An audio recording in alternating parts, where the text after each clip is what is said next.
Government job छोड़ने का मतलब ऐसा कोई मेरा वो नहीं था कि मुझे मतलब कि छोड़नी ही छोड़नी हाँ जी, हाँ जी। बट धीरे धीरे मुझे ये लगने लग गया था, एक तो जिस ऑफिस में मैं काम करता था उस ऑफिस में सब मुझसे उम्र में बड़े थे, तो गुस्सा आया सर के ऊपर और मैं सर को बोल के आया, मैंने कहा सर देखना, there will be one day when I will call you in my event only as a chief guest. और वो हुआ।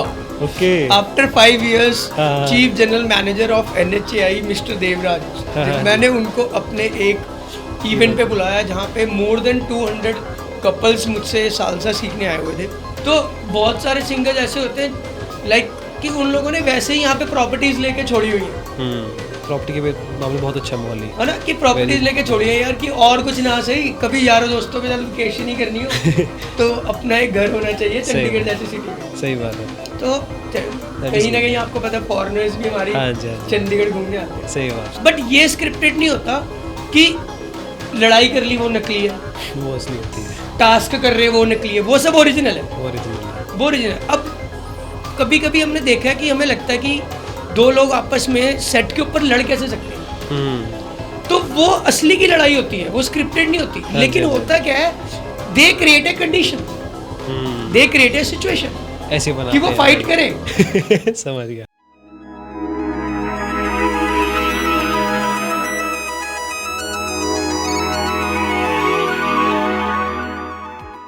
Welcome to this episode of reality talks. आज हमारे साथ जुड़े हैं mister Dipesh Sekhri. He is a dance choreographer and reality show contestant. इनसे आज हम जानेंगे a lot about dance, choreography and a lot about reality shows. Are they scripted और आर दे रियल? क्या जो लड़ाइयाँ हम देखते हैं वो सच होती हैं या झूठ? चलिए जानते हैं फ्रॉम दीपेश सर हिमसेल्फ। तो सर कैसे हैं आप? Hello everyone, my name is Dipesh and I'm a professional choreographer और it's been like more than 18 years in this industry and it's like having a quite experience of shoots, events, wedding events. So I have a huge experience about all the beginning part of my dance career and now after 18 years I've been exploring some other things also along with dancing. All right. तो I would like to know the starting of your career. आपने शुरू कैसे किया इस journey को? लेकिन अगर हम देखें तो इंडिया में डांस एक ऐसा प्रोफेशन है जिसे अच्छा नहीं माना जाता, तो आपकी जर्नी को स्टार्टिंग में आपको कैसा रिस्पॉन्स मिला? थ्रू आउट को हम लोग अगर लेके चले कोई भी करियर और कोई भी चीज़ प्रोफेशन हम स्टार्ट करते हैं तो आपको पता है डिफ़िकल्टी आती है। राइट। बट मेरा मानना ये है कि मुझे जो लगता है दिल से, मुझे ये लगता है कि मैंने ये प्रोफेशन चूज़ नहीं किया, इस प्रोफेशन ने मुझे चूज़ किया है। Okay. Because I been working with so many other companies and even कि मैंने गवर्नमेंट जॉब भी की है। So yes, I was working with NHAI national highway authority of India. So although सब कुछ सारी बैंकिंग जॉब भी की, सब कुछ किया और इतना कुछ करने के बाद भी डांस ने कभी साथ नहीं छोड़ा। सो कभी ना कभी मतलब कि यही होता था कि अगर मैं सुबह ऑफिस भी जा रहा हूँ और कोई काम भी कर रहा हूँ तो शाम को आके मुझे कोई ना कोई डांस के लिए अप्रोच कर लेता था। ठीक है। तो धीरे धीरे मुझे ऐसा लगने लग गया कि मैं कुछ भी करता हूँ लेकिन डांस मुझे अपनी तरफ खींचता जा रहा है। सो मेरा इन शॉर्ट यही आंसर होगा कि माई पैशन इज डांसिंग। सो मुझे कहीं ना कहीं ये भी फील होता था कि मुझे अपने पैशन को ही फॉलो करना चाहिए कि अगर क्योंकि मैं अगर कहीं जॉब भी करता था तो वहाँ पर भी बैठ के मैं कंप्यूटर पे कुछ ना कुछ डांस से रिलेट ही देखता रहता था। हाँ जी, हाँ जी, हाँ जी, हाँ जी। तो मुझे इन शॉर्ट यही कहना है कि होलीली एंड सोलीली कि ये सारा का सारा जो मैंने प्रोफेशन चूज़ किया है मैंने चूज़ नहीं किया, इसने मुझे चूज़ किया। तो that will be my short answer. Alright. तो आपने कहा कि you had a government job, right? तो जॉब को जब छोड़ा आपने and you chose dance as a profession, तो घर वालों कैसा रिस्पॉन्स उस टाइम पे?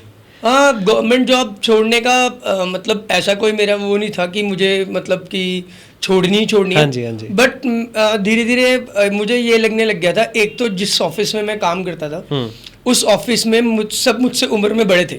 Okay. I was the only one की 22, 23 और जितने भी थे आई थिंक MES के बंदे, मिलिट्री इंजीनियरिंग सर्विसेज, और वो सब लोग होते थे बड़े बड़े। और पूरा दिन मुझे ऐसा लगता था कि क्योंकि मैं साथ साथ अपने पढ़ाई भी पूरी कर रहा था तो पूरा दिन मुझे ऐसा लगता था कि मैं पूरे दिन में क्या करता हूँ. I am just writing 1 or 2 letters in a day. सही बात है. बहुत ज़्यादा काम नहीं था. हाँ जी, हाँ जी. तो वहाँ पर बैठ के भी मैं सारा दिन, जब भी मेरे को थोड़ा सा भी टाइम मिलता था, सर अंदर से बुलाते थे. और जब मैं फ्री होता था then I start exploring YouTube. And उस टाइम पे डांस इंडिया डांस का सीजन 1 आता था, जबकि मैं बात कर रहा हूँ. हाँ जी, हाँ जी, हाँ जी. तो आई स्टार्टेड एक्सप्लोरिंग कि वो सारे डांस वीडियोस देखना, क्योंकि घर पे जाके तो टाइम मिलता नहीं था. हाँ जी, हाँ जी. छुट्टी 6-7 बजे होती थी और घर पहुँचते पहुँचते my office was in Panchkula, okay. Sector 9. तो ये फिर धीरे धीरे कुछ एक दिन सर ने मुझे ऐसे वीडियोस देखते देखते देख लिया. Okay. And he called me up. हाँ जी. उन्होंने मुझे अपने ऑफिस में बुला लिया. And he was a Z category person, like a very high profile. तो उन्होंने मुझे बिठा के प्यार से बोला कि आई एम गेटिंग कंप्लेंट्स कि तू यहाँ पर डांस वीडियोस देखता है. तो मैंने बोला सर कि देखो डांस मेरा पैशन है, उसको मैं छोड़ नहीं सकता. और नौकरी करना उस टाइम पे मेरी, सच में मैं मतलब क्यों झूठ बोलूं, नौकरी करना इट वाज लाइक कि मेरे पे डंडा था कि मुझे करनी है. ठीक है, क्योंकि मैंने उसी टाइम किसी ने मुझे बहुत अच्छे से मतलब बात करके वहाँ लगवाया था. ठीक है, क्योंकि उस एज में जब मेरी ग्रेजुएशन भी नहीं कंप्लीट हुई थी, तो तब गवर्नमेंट ऑफिस में लगना, वो भी अच्छी पोजीशन पे लगना, it was really a very big target for me. So जिन्होंने भी मुझे रेफर किया था, मुझे उनका भी डर लगता था कि यार अब मैं उनको क्या बोलूंगा. और सीरियसली हुआ यही कि जिन्होंने मुझे लगवाया था, हाँ जी, they were also for my dance clients only. Okay. तो उन्होंने ही मुझे वहां पर रेफर किया था. जब फिर मैंने ये सोचा कि अगर मैं डांस के थ्रू गवर्नमेंट ऑफिस तक पहुंच सकता हूँ, तो मैं डांस के थ्रू और कहीं भी पहुंच सकता हूँ. राइट. तो ऐसे ऐसे करते करते एक दिन सर ने बुला लिया और सर बोला कि either you have to choose job or either you have to choose your dancing. तो फिर मैंने बोला सर कि अभी के लिए तो मैं आगे से नहीं देखूंगा वीडियोस, क्योंकि उस टाइम मैं बहुत डर गया. हाँ जी, हाँ जी, हाँ जी. और अगर मैं बात करूं व्हेन आई वाज 21, तो उस टाइम पे 20,000 पे मिलना वाज वेरी हाईली पेड की, मतलब बहुत अच्छी यार. 20,000 कम नहीं होते. हाँ जी, हाँ जी, है ना. तो आज की डेट में तो चलो 20,000 कुछ नहीं है. तो फिर वो धीरे धीरे ऐसा हुआ और मैंने सर से रिक्वेस्ट करके सॉरी मांग के उस टाइम पे उस चीज को पैकअप करा दिया. ठीक है. अब फिर यही हुआ, एक दिन सर ऑफिस में नहीं थे, फिर से मैं वीडियोस देख रहा था. और इस बार क्या हुआ, इस बार सर ने कैमरा के थ्रू मुझे पकड़ा. ओके. कि मैंने कैमरे से देखा कि तू फिर से वीडियोस देख रहा था. तो फाइनली सर ने मुझे बोला कि तू कल से मत आ and you follow your dance. तो मुझे ये बताने में कोई शर्म नहीं आती कि मुझे लिटरली मैंने वो छोड़ी नहीं, मुझे निकाला गया. So I don't feel bad. But मैं सर को आने से पहले प्रॉमिस करके आया था कि सर कि मैं ये ऑफिस छोड़ के जरूर जा रहा हूँ, but this is my promise. क्योंकि यंग था. हाँ जी. बहुत ज्यादा यंग था, तो गुस्सा भी बहुत था. तो गुस्सा आया सर के ऊपर और मैं सर को बोल के आया. मैंने कहा सर देखना, there will be one day when I will call you in my event only as a chief guest. और वो हुआ. Okay. After 5 years chief general manager of NHAI mister Devraj, मैंने उनको अपने एक इवेंट पे बुलाया जहाँ पे मोर देन 200 कपल्स मुझसे सालसा सीखने आए हुए थे. ओके. और वहां पर मैंने उन्हें चीफ गेस्ट बुलाया and he cried on the stage कि इस लड़के को मैंने ऑफिस से निकाला था और ये मुझे धमकी देके गया था कि मैं आपको बुलाऊंगा और इनवाइट करूंगा. And he really felt very proud. He even cried. And वो पंजाबी में एक कहावत होती ना, वो तो सर ने वो भी बोली थी, मुझे याद है स्टेज पे, कि कुब्बे नू लत मारी ते कुब्बा सीधा हो गया. तो it was like that. So this was my like very inspiring. एक जगह से निकल के दूसरी जगह, लाइक जो वो होता है ना समवन, जब हम कोई चीज़ ऐसे होता है हमारे साथ, तो यंग एज में एक गुस्सा आता है, उसके बाद तो वी टेक ऑन ईगो में आया तो इट विल बी डन. मैं तो बहुत ही ज्यादा गुस्से वाला था तब. छोटी छोटी बातों पे गुस्सा आना. बट धीरे धीरे एज पर मैच्योरिटी लेवल भी, तो फिर कंट्रोल. तो उस टाइम पे आपकी इंस्पिरेशन कौन थी? अगर मैं सच बताऊं, मेरी सबसे बड़ी इंस्पिरेशन मैं अपने आप को ही मानता हूँ. ठीक है. हाँ, मतलब नो डाउट कि हमारी डांस फील्ड में वी हैव लाइक, हम किसी ना किसी को देख के अपने अंदर वो भरते हैं, पावर भरते हैं, अपने आप को मोटिवेट करते हैं. बट अगर मैं अपने आप को जज करता हूँ, जब भी मैं अकेला होता हूँ या कुछ भी मैं सोचता हूँ, तो मुझे ये लगता है मेरी सबसे बड़ी इंस्पिरेशन मैं खुद हूँ. आपकी स्टोरी बहुत इंस्पायरिंग भी है. हाँ, उसका एक रीज़न ये भी है कि मुझे ये बताते हुए बिल्कुल भी वो नहीं लगता कि मैंने कभी किसी से टेक्निकली डांस सीखा नहीं. Okay. This whole concept what I when I started dancing, it was God gifted to me. Right. तो हाँ, ऐसा ज़रूर है कि मैंने अपने आप को ग्रूम करने के लिए हाँ जी, हाँ जी, मैंने सीखा. मतलब बहुत कुछ सर्च किया, स्टडी किया. मीन्स कि there are so many dance forms जिनको स्टडी करने के लिए मुझे मतलब इंटरनेट की ज़रूरत पड़ी, दूसरी सिटीज़ में जाके विजिट करने की ज़रूरत पड़ी. बट ऐसा पर्टिकुलरली कोई वो नहीं है कि एक जैसे बेसिक लेवल ऑफ ट्रेनिंग होती है ना, हाँ जी. कि टेक्निकल, हाँ, वो मेरे अंदर स्टार्टिंग से ही थी. ठीक है. तो वो, और जब हमारे पास इंटरनेट फैसिलिटी भी नहीं होती थी, we use to have a cyber cafe जो वो 25 रुपये 30 रुपये पर घंटा चार्ज करता था. तो तब भी मैं स्पेशली कैफ़े पे जाके सर्च करता था गूगल पे, यूट्यूब पे, कि ये बेली डांसिंग क्या होती है, सालसा क्या होता है, ये क्या होता है. मतलब मुझे शौक था. राइट. कई बार ऐसा होता था कि नहीं होता था, बट मुझे शौक था कि मुझे स्टार्टिंग से ही कुछ ना कुछ स्टडी करते रहना. सो मुझे लगता है कि मेरी सबसे बड़ी इंस्पिरेशन मैं खुद हूँ, क्योंकि मैंने अकेले में बहुत ज़्यादा प्रैक्टिस की है. ओके. बहुत ज़्यादा, मतलब when my mom used to go office, तो मेरे पास छोटा सा फिलिप्स का 2-in-1 होता था. ठीक है. तो मैं उसमें, मतलब तब कैसेट्स आती थी, हाँ. तो मैं उसमें प्ले जब करता था ना, तो मैं ये नहीं देखता था कि 1 घंटा हो गया, 2 घंटा हो गया, और उस टाइम पे कोई स्टूडियो या ऐसा कुछ भी नहीं था. तो घर में वो पुराने ज़माने में वो जो ड्रेसिंग टेबल होता है ना, हाँ जी, हाँ जी, हाँ जी, बस उसके सामने खड़े होकर मैं मूव्स मारता रहता था, और ये सब ऐसे ऐसे. तो I treat my self is the biggest inspiration for me. जब मैं चीज़ बोली ना अभी गॉड गिफ्ट वाली, तो I remember from one of my interviews, तो एक सिंगर थी, उन्होंने भी ये कहा कि they had a God gifted voice, तो उसको रिफाइन किया उन्होंने, and they have reach this level. तो दिस इज़ ट्रू राइट, कि क्रिएटिव फील्ड्स में काम करते हैं, पेंटिंग हो गया, डांसिंग, सिंगिंग, तो they do require a God's gift. और ये भी है कि अगर कोई चीज़ आपको गॉड गिफ्टेड है, बट ये आप पे डिपेंड करता है कि अगर आप वो गॉड गिफ्टेड है, तो आप उसको कितने टाइम तक कहाँ पर सीमित रखोगे. आइडेंटिफाई भी करना मुश्किल होता है. राइट. अब अगर गॉड गिफ्टेड, मुझे डांस बचपन से गॉड गिफ्टेड था, लेकिन मैंने उसके साथ मेहनत भी तो की ना. मैंने उसके साथ अपने आप को अपडेट किया, new styles of dancing, new चीज़ें जो आ रही हैं वो सीखने की कोशिश की. कभी अपने आप को ये नहीं सोचा कि अगर मुझे डांस गॉड गिफ्टेड है तो मैं यहाँ पर खुश हूँ. राइट. क्योंकि मुझे दिखता था कि अगर बदलते एरा के साथ, बदलते डांस मूव्स के साथ, बदलते स्टाइल के साथ मैंने अपने आप को नहीं बदला, तो नोबडी गोना बॉदर. बिकॉज मेरे टाइम पे चंडीगढ़ में स्टूडियोज भी सिर्फ 2 या 3 ही होते थे. आज हर सेक्टर में एक स्टूडियो है. बिल्कुल सही बात. नियर अबाउट चंडीगढ़ में नाना करते 40 to 50 स्टूडियोज हैं. और मुझे ये बात बोलने में बहुत प्राउड फील होता है कि मेरे स्टूडियो की एग्जिस्टेंस को मोर देन 15 ईयर्स हो चुके हैं. So I am one of the oldest brand in Chandigarh art of dance. So मैंने धीरे धीरे अपने आप को गॉड गिफ्ट को संभाल के तो रखा, लेकिन अपने आप को अपडेट बहुत किया. अपडेट किया, रिफाइन किया. ओके.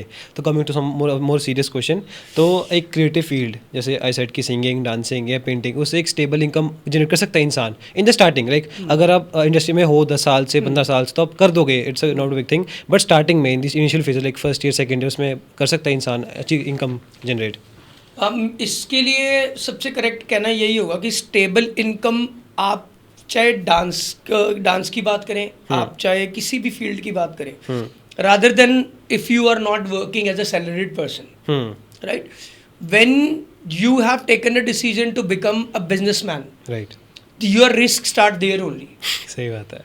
आइदर मीन्स कि अगर आपके अंदर बर्निंग डिजायर है, यू हैव, एक कहते हैं ना अंदर जलती आग होनी चाहिए कि मुझे करना है तो मुझे करना है. अब स्टेबल इनकम वाली चीज़ भी रिलाई करती है कि अगर बहुत सारी फैक्टर्स इसमें मैटर करते हैं. अगर आपको फैमिली से सपोर्ट नहीं है ना, तो बहुत सारे लोग होते हैं जो फैमिली से सपोर्ट नहीं मिल रहा, तो वो बीच में करियर के चलते चलते अपना बेस्ट करने के बाद भी कहीं ना कहीं उनको महीने में या साल में एक दिन ऐसा आता है जब ये फील होता है कि यार मैं इतना कुछ करने के बाद भी नहीं कुछ अभी तक स्टेबल इनकम नहीं कमा रहा हूँ. मुझे ये लगता है कि फोकस क्या रहना चाहिए. फोकस पहले ये रहना चाहिए कि जो हम कर रहे हैं हम उसमें बेस्ट हैं. राइट. सही बात है. क्योंकि मैंने बचपन से यही फॉलो किया कि ठीक है, थोड़ी देर के लिए परेशानी होगी, दिक्कत होगी, बिकॉज अगर आप अपने पैशन को कीमती समझते हो, ठीक है, आप हर वो चीज़ को पकड़ोगे जो कीमती है. राइट। आज आपने 10 रुपए का पेन पकड़ा हुआ, वो नीचे गिर गया, नहीं उठाओगे। वही पेन लाख रुपए का होगा तो आप झुक के उठाओगे। सही बात है। आज आपने देसी सी कोई 500-400 रुपए की घड़ी पहनी है, वो हाथ से गिरेगी, नहीं उठाओगे। वही रोनाल्डो, वही कोई अच्छा ब्रांड रोलेक्स होगा, वो नीचे गिरेगी तो आप फटक से उठा के साफ भी करोगे। सही बात है। तो मेरा ये मानना है कि अगर आप अपने पैशन को प्रेशियस समझते हो, कीमती समझते हो, तो आप उसे कभी अपने हाथ से निकलने नहीं दोगे, निकलने नहीं दोगे, कभी भी नहीं निकलने दोगे, एट एनी कॉस्ट, बिल्कुल at any cost. So stable income, I know कि बहुत सारी प्रॉब्लम्स आती हैं स्टार्टिंग में, बट मुझे ये लगता है कि आदमी को सबसे बड़ा जो भगवान ने गिफ्ट दिया है वो ये दिया है कि दिमाग। अगर आप शांति पूर्वक बैठ के आराम से सोचो कि मैं यहाँ पर स्टेबल नहीं हूँ और क्यों नहीं हूँ, तो आप उसके फैक्टर्स निकालो। सही बात है कि ये फैक्टर्स हैं जो मुझे अनस्टेबल होने से या स्टेबल होने से रोकते हैं, परेशान कर रहे हैं। उन फैक्टर्स पे काम करो। राइट। ठीक है, मुझे भी लगता था कि यार ये स्टेबल इनकम नहीं है, फैक्टर्स नहीं है, ये नहीं है, वो नहीं है। और वैसे भी जहाँ बिजनेस है वहाँ पर आप स्टेबिलिटी की बात तो कीजिए, नहीं कर सकते रिस्क। अंबानी जैसे बंदे कोरोना में कहाँ पे आ गए। सही बात है। तो business is not about only stability, but stability in what you are doing, सही बात है। What you are doing, be stable in that. आज रिजल्ट नहीं आएंगे, कल नहीं आएंगे, एक दिन आएंगे। एक और चीज़ बात कर ले, द प्रॉब्लम्स यू साइड की जो फेस करता है इंसान, वैसे क्रिएटिव ब्लॉक्स भी होते हैं in these fields. Film making की बात कर लें, क्रिएटिव ब्लॉक्स को आप कैसे डील करते हैं उनसे? इस सिचुएशन में मेरा जो सबसे बड़ा मतलब कि कॉन्सेप्ट रहता है और मेरा जो होता है, I spend time alone. Okay. Whenever I feel कि ये काम मेरा होने वाला था और नहीं हुआ, या मुझे लगता है कि सोसाइटी से मुझे उसका वो रिस्पॉन्स नहीं आया, क्योंकि मैंने ना चंडीगढ़ में जब से डांस शुरू किया है, जब से ये प्रोफेशन चूज किया है, हाँ जी, मैंने हमेशा ना ये कोशिश की है, अच्छा भी जो ये लोगों की कंपटीशन वाली चाल है और ये लोगों का भीड़ बकरी वाला जो भेड़ चाल है ना, I don't follow that. Okay. First of all मुझे बहुत सारी बुरी बातें भी सुनने में आती हैं, यार वो क्या कर रहा है, वो क्यों करता है, वो कैसे करता है, क्यों करता है, बट मुझे ये पता है अगर 40 लोग एक ही चीज़ कर रहे हैं, मैं वो नहीं करूँगा। ओके। मैं वो नहीं करूँगा। मैं चाहे अगर किसी ने लेट्स सपोज एग्जांपल, किसी ने मॉम्स का डांस कंपटीशन करा दिया, किसी ने किड्स का डांस कंपटीशन करा दिया, किसी ने कुछ करा दिया, वो तो हर दूसरा तीसरा आदमी कर रहा है। Right. तो मैं वो नहीं करूंगा। मैं उन्हीं में से कुछ ऐसा क्रिएट करने की कोशिश करूंगा जो कभी नहीं हुआ। I started with the senior citizen competition. ठीक है ना। हाँ। हम सोसाइटी के किसी भी पार्ट को इग्नोर क्यों करें? नहीं करना चाहिए। इनकम तो कहीं से भी आ सकती है। सही बात है। तो ये जो चीज़ आप कह रहे हो ये अच्छी है, लेकिन मैं उस टाइम पे क्या करता हूँ जब मुझे ऐसा लगता है कि the people around me is negative, या पीपल अराउंड मी मुझे लगता है कि मुझे डीमोटिवेट कर रहे हैं, या मैं नीचे की तरफ जा रहा हूँ, हाँ तो आई स्पेंड टाइम अलोन। कानों में लगाता हूँ हेडफोन, राइट, और रिलैक्सिंग म्यूजिक। और सबसे बड़ी पावरफुल चीज़ जो मेरे पास है वो है मेरी ओम चैंटिंग। ठीक है। तो जब भी मुझे लगता है कि मैं बहुत नेगेटिव हो रहा हूँ या मुझे कुछ पंगा हो रहा है, तो I just keep on doing Om chanting, जिससे मुझे बहुत ज़्यादा सपोर्ट मिलता है, रिलैक्सेशन मिलती है, और फिर वो ऐसे छोटे मोटे क्रिएटिव एंड ब्लॉक्स मेरे को बच्चे लगते हैं। Okay, moving forward, you are a dance choreographer, तो आपने फिल्म सॉन्ग्स में भी काम किया हुआ है, you have choreograph film songs.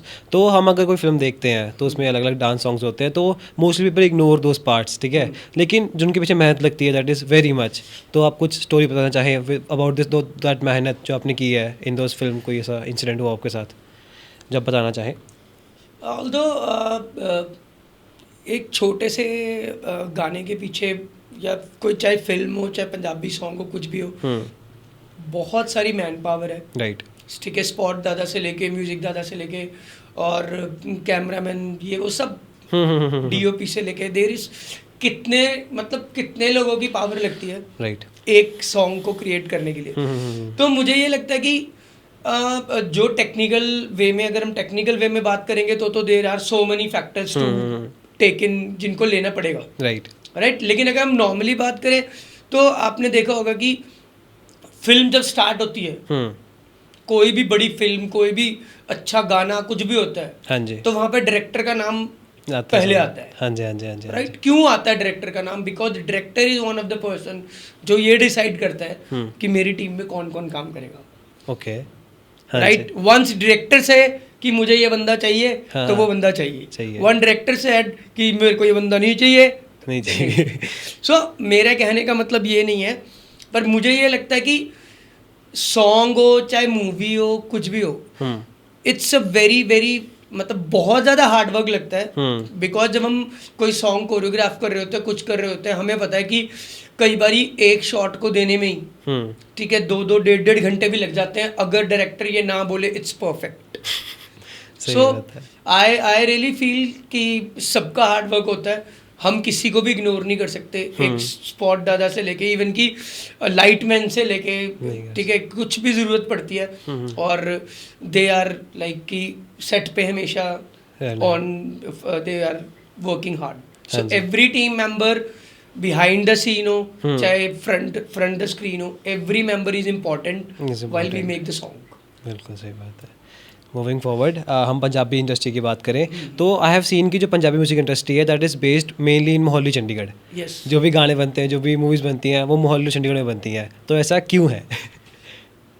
इसका कोई बहुत बड़ा रीजन तो नहीं है, ये सिंपल, बहुत सिंपल, मतलब अगर ऐसे फैक्टर्स देखें तो बहुत सारे फैक्टर्स हैं, लेकिन सबसे बड़ा सिंपल रीजन ये है बिकॉज मुझे नहीं लगता कि चंडीगढ़ से ब्यूटीफुल सिटी, इतनी पास विद ऑल द फैसिलिटीज, इतनी फैसिलिटीज होना और इजीली सब कुछ अवेलेबल होना, है ना? अगर तो ज़्यादातर आर्टिस्ट को भी यही लगता है, और आपको पता है कि आजकल बॉम्बे वाले भी यही कर रहे हैं जो हम कर रहे हैं। कहने का मतलब कि अब मेरे को कोई शूट करना है और मुझे लगता है यार कि मेरे को चंडीगढ़ के पास ही लोकेशन मिल गई, मुझे इतने सारे कैमरा उठा के दिल्ली या बॉम्बे भागने की क्या जरूरत है? सही बात है। या मुझे दिल्ली से टीम हायर करने की क्या जरूरत है जब सब कुछ चंडीगढ़ में अवेलेबल है? तो लाइक मुझे लगता है थोड़ा बहुत फैसिलिटीज का फैक्टर तो है ही है। बाकी मुझे लगता है कि we live in a very beautiful city, तो we have all the factors here जो एक आर्टिस्ट को मोटिवेट करते हैं कि नहीं कि हम लोग चंडीगढ़ में बेस रह के ही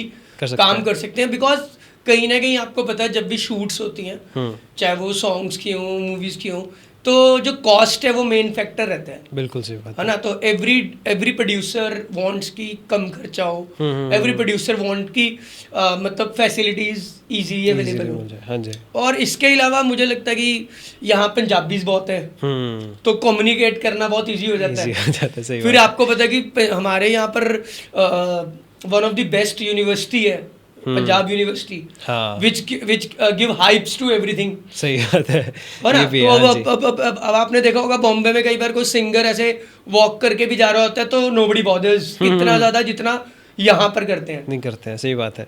तो एक सिंगर को, एक आर्टिस्ट को ये भी लगता है। अब मैंने एक रियलिटी शो किया ना, तो मैंने भी 6-7 महीने तो इतनी फोटोएं, सर आपके साथ पिक्चर ले सकते हैं, ये कर सकते हैं, वो कर सकते हैं। I was in Piccadilly mall, जब भी मैं पिकैडली मॉल के अंदर जाता था, कभी कोई गर्ल्स आ रही है, कभी बॉयज आ रहे हैं, sir we want to click, हमने आपको MTV पे देखा, ये वो। तो कहने का मतलब हाइप क्रिएट करने के लिए, और बहुत छोटा सा बना हुआ है। हाँ जी, हाँ जी, ठीक है, क्यूट सा बना हुआ है, हाइप क्रिएट करने के लिए सबसे अच्छी जगह है। सही बात है। तो और बाकी ये जरूरी नहीं है, कुछ ऐसे सिंगर्स और आर्टिस्ट भी हैं जो चाहे यहाँ बेस नहीं भी हैं, पर अब जैसे आपने देखा होगा यहाँ सेक्टर 70 में होमलैंड है। हाँ जी। तो बहुत सारे सिंगर्स ऐसे होते हैं लाइक कि उन लोगों ने वैसे ही यहाँ पे प्रॉपर्टीज लेके छोड़ी हुई हैं।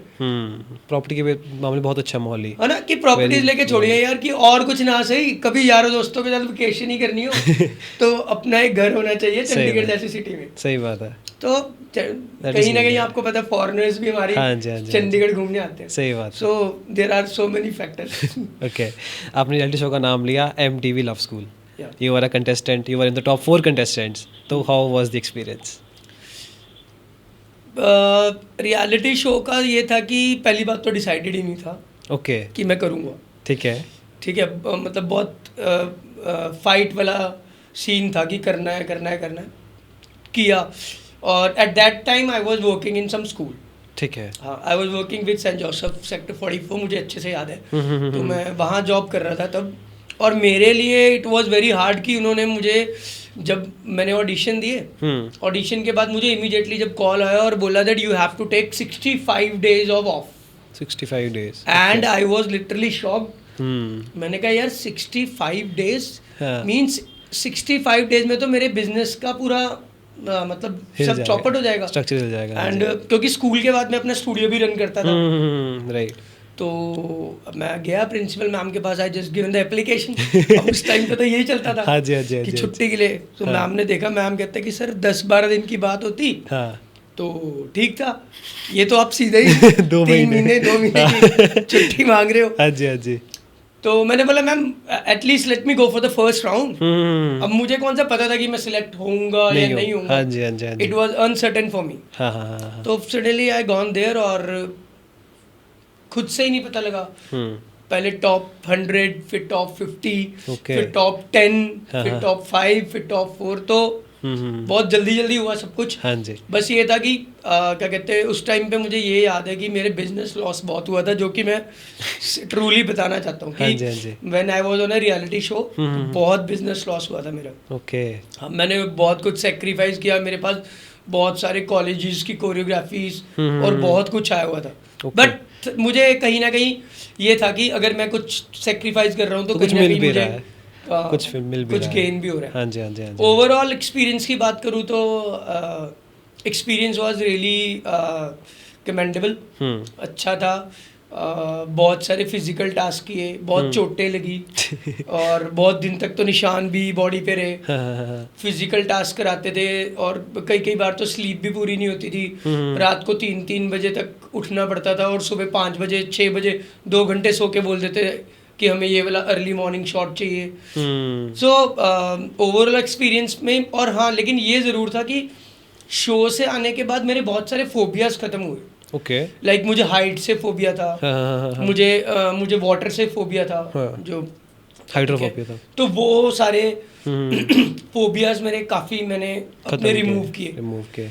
और मोर ओवर वहाँ पर भी मैंने ये डिसाइड किया था कि वहाँ पर भी मैं कोई भी टास्क मिलता था तो अगर मुझे नहीं भी आता था ना तो मैं मना नहीं करता था. ठीक है. जैसे स्विमिंग पूल में बोला कि कूदना है और जाना है तो मतलब जो होस्ट थे हमारे उपेन पटेल एंड कृष्णा तन्ना, हाँ जी हाँ जी. तो उन्होंने मुझे डे 1 से ही ना मुझे सपोर्ट करना शुरू कर दिया था.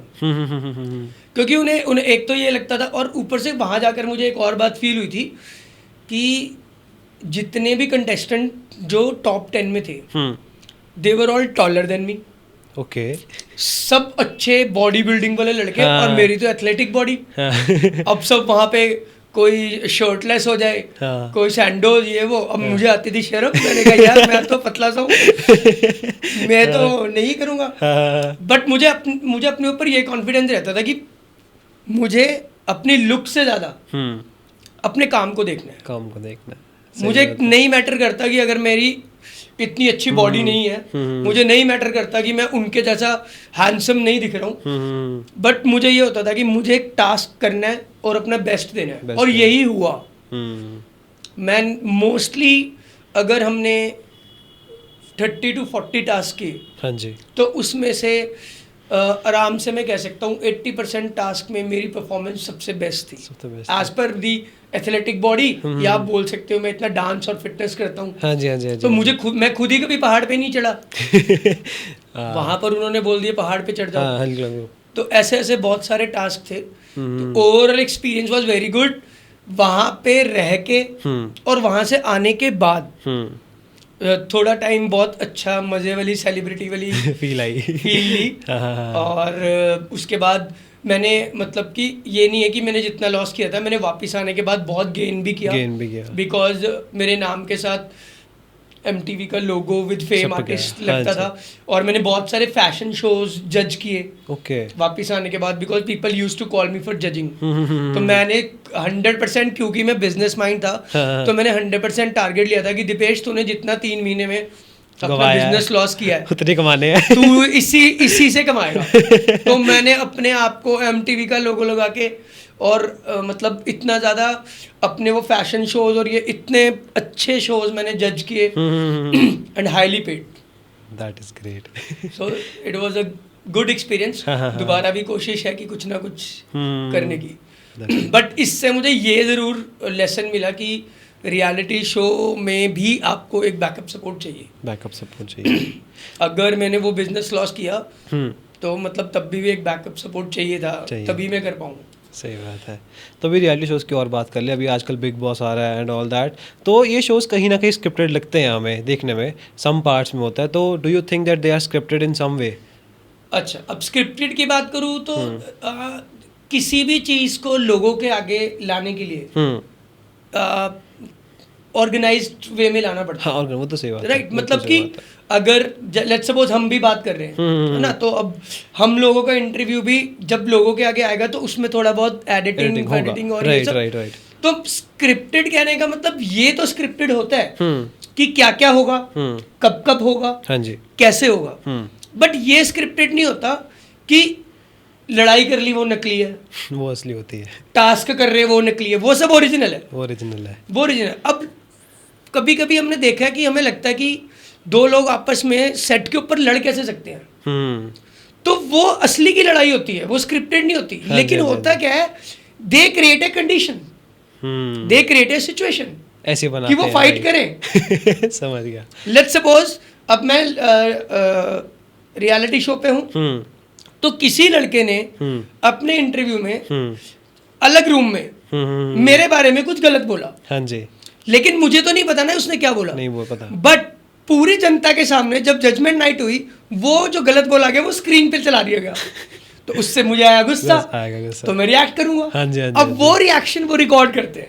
सही बात, समझ गया। तो स्क्रिप्टेड इज नॉट स्क्रिप्टेड। हम ये नहीं कह सकते कि सिचुएशन स्क्रिप्टेड होती हैं या मारकाट स्क्रिप्टेड होती है या वहाँ कोई एक्शन मूवी चल रही होती है कि हम लोग वो दिखाते हैं कि धक्का मुक्की होगी, नहीं, हाँ, that is all original. But the editing part is Scripted, कि okay. जो हमारे वीडीज होती हैं आफ्टर एवरी टास्क, हमारी वीडीज ली जाती हैं कि आपके टास्क में क्या एक्सपीरियंस था, ये था वो था। हाँ जी, हाँ जी, कोई हाँ जी। टांग खींचता है, हाँ। अब वहाँ पे मुझसे सारे जलते थे कि ये सबसे छोटा है हाइट में, हाँ। फिर भी इसको उपेन पटेल और करिश्मा तन्ना इतना सपोर्ट क्यों करते हैं। हम्म, हर टास्क में वो मुझे सपोर्ट करते थे। हाँ जी। हर किसी को लगता था ये आज एलिमिनेट होगा तो top 10 top 9 top 8 top 7 top 6 तक सबको लगता था ये आज एलिमिनेट होगा, लेकिन मैं नहीं होता था।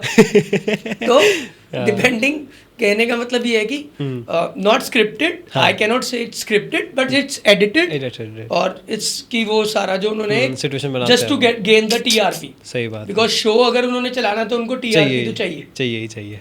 ओके, तो इस इंटरव्यू का एंड करते हैं एक लेसन से आपकी तरफ से कि आपने डांस से, कोरियोग्राफी से एंड रियलिटी शो से क्या कुछ सीखा अपनी ज़िंदगी में। कोई एक लेसन बताइए, एक जो आपने सीखा हो from all these things, from experience.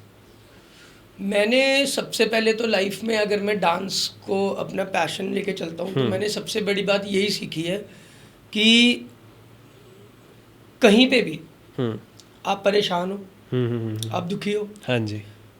Family से, किसी भी चीज़ से, पैसे से, है ना, डांस एक ऐसी चीज़ है जो आपके मेंटल लेवल को लेके, फिजिकल लेवल को लेके, हर चीज़ को, वो आपके बॉडी से सारा गंद निकाल के बाहर फेंक देती है। ठीक है। Dance is one of the best exercise in the world. तो कहीं ना कहीं जब इसी एक्सरसाइज को मैंने बिजनेस में कन्वर्ट किया तो मुझे ये भी लगने लग गया कि अपने पैशन को फॉलो करते करते मुझे ये भी लगने लग गया कि यार मैं कोई प्रोडक्ट नहीं बेच रहा हूँ, सही बात है। मैं किसी को हार्म नहीं कर रहा हूँ, हाँ हाँ हाँ हाँ। मैं लोगों में एक हैप्पीनेस फैला रहा हूँ, मैं लोगों में एक फिटनेस फैला रहा हूँ, मैं लोगों में एक अवेयरनेस फैला रहा हूँ। और बात रही टीचिंग की, तो टीच करना is very very very difficult. Right. There are so many choreographers in the industry जिनको टेक्निकली कुछ पता ही नहीं है, बट दे आर टीचिंग। सही बात है। लोगों को लगता है कि हमने 2 साल डांस कर लिया अब हम टीचर बन गए। नहीं भाई, ऐसा नहीं होता है, नहीं होता, ऐसे नहीं होता है। आप अपने आप को, अभी एक न्यू ये सर्टिफिकेशन वाला सिस्टम चल गया है कि कोई लोग दिल्ली जाते हैं, ठीक है, बॉम्बे जाते हैं, दिल्ली जाते हैं, वहाँ पे 3 दिन की जुम्बा क्लास लगाते हैं और फिर आके सर्टिफिकेट दे देते हैं, सर ये देखो हम जुम्बा सर्टिफाइड इंस्ट्रक्टर हैं। अरे भाई, तुम जुम्बा सर्टिफाइड इंस्ट्रक्टर हो, तुमने 3 दिन में जुम्बा की सर्टिफिकेशन कर ली, हाँ जी। लेकिन आपको ये पता है कि जो 15 साल से एक्सपीरियंस बंदा होगा उसको आपसे हमेशा ज़्यादा ही आता होगा। ज़्यादा ही आता, बिल्कुल सही बात है। तो ये आजकल की यूथ में बहुत बड़ी प्रॉब्लम है। और हमारा मतलब एज अ सीनियर हमारा सबको यही मैसेज रहता है कि हम ये नहीं कहते कि आप अपडेट मत हो, सर्टिफिकेशन मत करो, सब करो, but the best thing is जो आप अपने सीनियर से लर्न कर सकते हो। हाँ जी। अभी लेट्स सपोज मैं 18 ईयर से कर रहा हूँ, right, if I am also senior, तो मेरा भी कोई सीनियर है, मेरा भी, सही बात है। तो मुझे वो लोग आज भी मिलते हैं तो मैं उनके साथ चुपचाप बैठ के उनको सुनता हूँ, ना कि मैं अब बोलता हूँ अब तो मैंने ये भी अचीव कर लिया, अब तो मैंने वो भी अचीव कर लिया। I just listen to their experiences कि क्या है कैसा है। तो सिंपल इज दैट कि डांस को अगर आप बहुत अच्छे से अपनी बॉडी में लेके आते हो तो सबसे पहले इंटरनल मूव क्या है, आपकी इंटरनल मूव क्या है। मूव क्या है? अब आप कोरियोग्राफर नहीं हाँ हो, जी। लेकिन आप किसी भी शादी पे जाते हो, हाँ जी, ढोल बजता है तो आप खुद से नाचने लगते हो ना, बिल्कुल बिल्कुल सही बात है। खुद से नाचने लगते हाँ हो। जी, हाँ जी, हाँ जी। तो आप खुद से नाचने लगते हो तो होता क्या है, बेसिकली आपकी बॉडी को मैसेज जाता है कि ये रिदम बज रही है, टक टक टक, and you start dancing dancing and moving to that. And मेरे लिए जब भी कोई बिगिनर हो कोई भी हो, मैं उसी सबको यही बोलता हूँ भाई, आपके लिए डांस सीखना सिंपल 2 वर्ड्स में इजी रह सकता है अगर आप ये सोचो, posture and meditation. Posture and meditation, okay, this is dance for me. ठीक है। आप अपने आप को मिरर में देख रहे हो, आप खड़े हुए ही अच्छे नहीं लग रहे, तो how can it be a dance step. सही बात है। आपने सलमान खान ने पॉकेट में हाथ डाली और वो डिंग चिका ऐसे किया और वो डांस स्टेप बन गया क्यों? क्योंकि उससे लगा कि मैं ये करते हुए कूल लग रहा हूँ। कूल लग रहा हूँ, हाँ जी। किसी ने शर्ट को ऐसे ऐसे किया टक टक टक टक, तो उसको लगा मैं कूल लग रहा हूँ, it become a dance step. But ये तो डिपेंड करता है ना कि आप मिरर में देख के खुद को अच्छे लगने चाहिए। सही बात है। अब आप खड़े ही टेढ़े मेढ़े हो तो आप उसको डांस स्टेप कैसे बोल सकते हो? नहीं बोल सकते। ठीक है। दूसरा, मेडिटेशन इज लाइक कि just feel it, if you gonna feel it you will get a real move. Okay, अगर आप फील कर रहे हो तो automatically you will get a real move. Real move. हाँ, उसको सिंक में लाने के लिए और बेटर तरीके से करने के लिए you need a choreographer, right. हमारा काम होता है वो। हाँ जी, हाँ जी, हाँ जी। अब बहुत सारे घरों में हम वेडिंग कोरियोग्राफी जाते हैं। I have choreograph one of the biggest wedding okay, in Jaipur and it was telecasted on Netflix, okay, the big day show. Yes, it's on YouTube also. तो मैंने अपनी लाइफ की सबसे बड़ी वेडिंग जो की है, हाँ जी, वो मैंने की थी जयपुर में, जिसका ऑलमोस्ट कोरियोग्राफ करने के लिए मुझे 1 मंथ लगा था। ओके, और मैं वहीं पे था Jaipur, and it was such a huge wedding. मतलब कि वहाँ पर जो ग्रूम था उसकी एंट्री भी रावत पे हुई थी और बिल्कुल राजे महाराजाओं वाली वेडिंग थी। हाँ हाँ हाँ हाँ। तो वहाँ पर भी मैंने क्या देखा कि जो ग्रूम है और जो ब्राइड है उनकी लैंग्वेज प्रॉब्लम थी। ओके, द गर्ल, जो भी गर्ल की लैंग्वेज थी वो बॉय से अलग थी, but English was the mediocre language जिससे वो थोड़ा बहुत एक दूसरे को अंडरस्टैंड कर रहे हैं। But when they started dancing तो उनके बीच में भी बहुत सारी बन गई। वो वही ऐसे नहीं ऐसे करना है, ऐसे नहीं ऐसे करना है। But you can imagine from this incident only कि then when they start dancing तो वो दोनों एक जैसे हो गए। या राइट। तो मीन्स कि the dance is one of the language जहाँ पर आप कभी भी कोई भी रीजन ढूंढ सकते हो खुश रहने का। बिल्कुल सही बात। सो है आगे के फ्यूचर प्लान्स भी हैं, but this was one of the best experience मेरा वेडिंग का। Great example, great example. तो चलिए, let's end this episode with this great example. Thank you all for watching this episode. मैं आशा करता हूँ कि आपको एपिसोड अच्छा लगा होगा, आपने बहुत कुछ सीखा होगा, समझा होगा इस एपिसोड से। दीपेश सर की लाइफ से डांस के बारे में जाना होगा, व्हाट डांस रियली इज़। हम सब लोग डांस को एक आर्ट फॉर्म की तरह ट्रीट करते हैं, but dance, as sir said, is about posture and meditation. तो let's all apply this in our lives and be better ourselves.